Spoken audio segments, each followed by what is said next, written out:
Insector monster to use. He can pump up the original attack of any Insector that he's equipped to 2,400, and if you combo him with the Exobeetle, this will pump him up to 36 when you combine both of these effects together. So having a 3,600 attack beater is always wonderful. As far as speed for the deck is concerned, there's a ton of speed. First of all, we've got the 2 powder dualities to search. We've also got our Lure of Darkness to give us a little bit more draw power. In addition to that, Yubel herself is going to search out levels for us. We've got the Greppers that are going to mill and search out for us. The Dragonflies, the Centipedes, both of which we run at 3, are going to search for us and special summon. And if that wasn't enough, we've still got Sanguine, and we've got Foolish.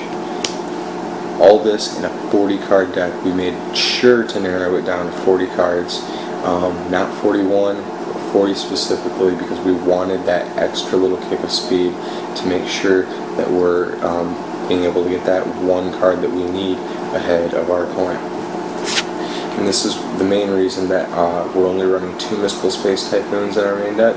Normally we'd probably want to run 3, but 2 is what we're going to run because that's the spot that we chose to give up for to run it at flat 40.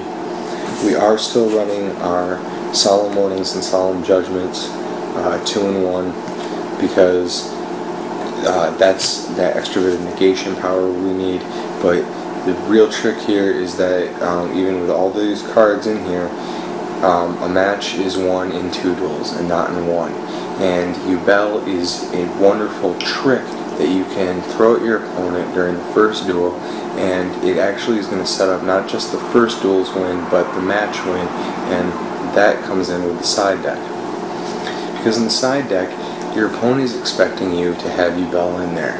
And if your opponent is playing a conventional side deck these days, that means they probably have a skill drain in there. Skill drains are really going to screw you up in general if you're playing Insectors, because most of the Insectors rely on their effects, and there's very few Insectors that you can use while skill drains on the field. For that reason, we're already running Royal Decrees in our side deck. I got my side deck. I'm starting to build my side deck. I don't have all the cards for it either, but we're going to have 2 Royal Decrees in our side deck to help us deal with the skill drain problem that we're already expecting to face. So those are already going to get put in when we side deck into our second duel almost all the time, because we're just expecting them to go into either their skill drains or into their Shadow Imprisoning Mirrors, or both even. So we got that. But the big thing here is we're actually going to side into Chaos. We're going to side into our Blackluster Soldier Envoy at the beginning. I like to go with Blackluster Soldier Envoy at the beginning, 2 copies of Thunder King Ryu, and 2 copies of Effect Veiler. And the main reason for this is I can easily splice in a 5-card count on monsters. So the Blackluster Soldier,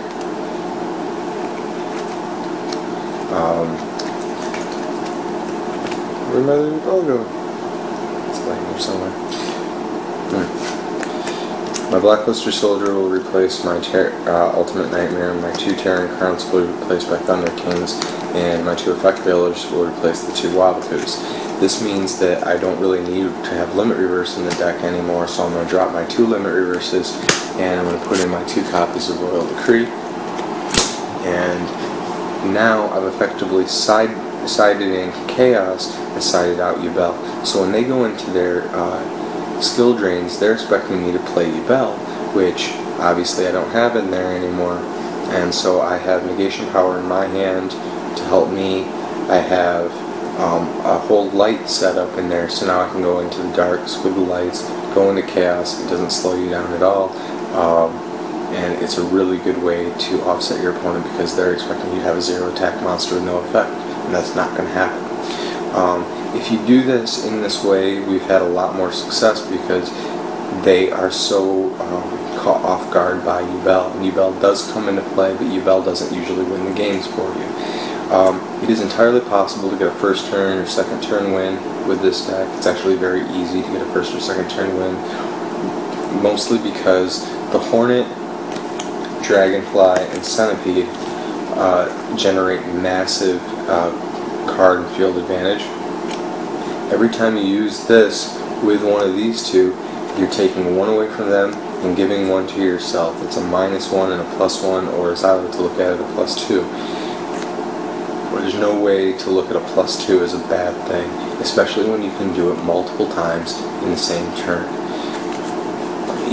If you've watched any of our videos, you've seen Chris, and Chris has actually gone from being multiple cards down, I've seen him as much as 4 cards down to his opponent, which is a very, very dangerous area to be in. And using this loop, I've watched him put his opponent into top deck and have plenty of cards in hand.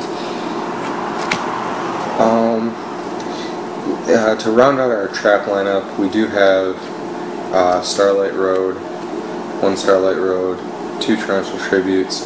Torrential Tribute, once again, we like to reset the field, and we do not mind destroying Yubel. We don't mind taking her up another level, not at all.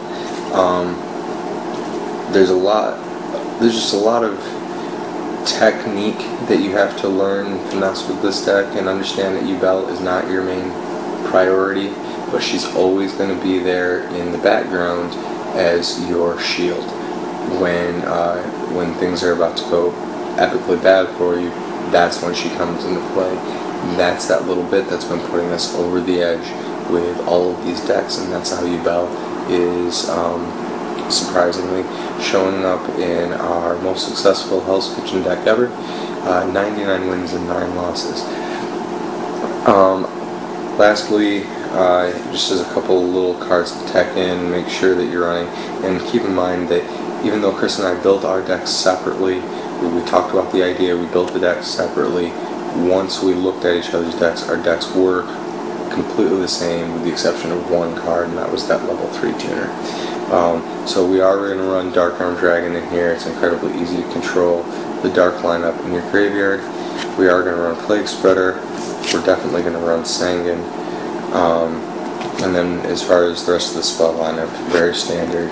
We have our Heavy Storms, we have our Dark Hole, MST, Mind Control, and we are running Pot of Avarice. And that's really, if I was going to maybe change 1 card, that would probably be the only spot that really I would say you can kind of waver on. And if I was going to take out Pot of Avarice, I would probably put in a Burial from a different dimension. Last, I just want to throw out there the cards that are going to give you trouble if you're going to play this. I've had a lot of players try and use their Fiendish Chains on my Yubel, thinking that that's going to stop me. The Fiendish Chain will stop me, but only momentarily, because they're going to be able to attack my attack position Yubel. They're going to be able to destroy it by battle and do a bunch of damage to me because I already have 0 attack. What they don't seem to realize is the Yubel has an effect that activates in the graveyard and an effect that's on the field. And that graveyard effect isn't going to be affected by the Fiendish Chain, so make sure to bait your opponent into that. Also, I really do recommend that your extra deck include Leviair the Sea Dragon. He's a wonderful rank 3, and he's going to help you bring back your Hornets, who will occasionally get removed from play.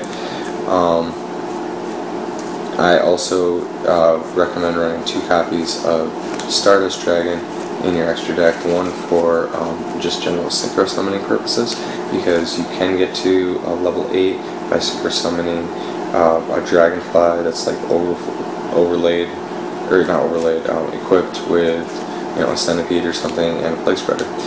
You can, you know, there are a lot of options to go for with 8 stars, with 6 stars. So everyone should really just kind of tech their own extra deck and see what works well for them. But as far as the main deck goes, it's very, very solid. And I would also recommend that you stick to a similar side decking concept of being able to switch into a Chaos build, which will completely throw off your opponent. So that's how we've been able to do it. That's how we've gone 99 and 9, and I hope you guys are all looking forward to, and I hope you enjoy the video coming your way tomorrow. We were hoping to have it today, but due to me living in Seattle and Chris living in Florida, we weren't able to make our time schedules meet up today. So we're going to have that duel tomorrow, and I hope you guys are looking forward to seeing it, because we are going to go 109, and all that before we actually have to build it up. And I hope that everyone takes a chance and tries to build one of these for themselves. Peace out.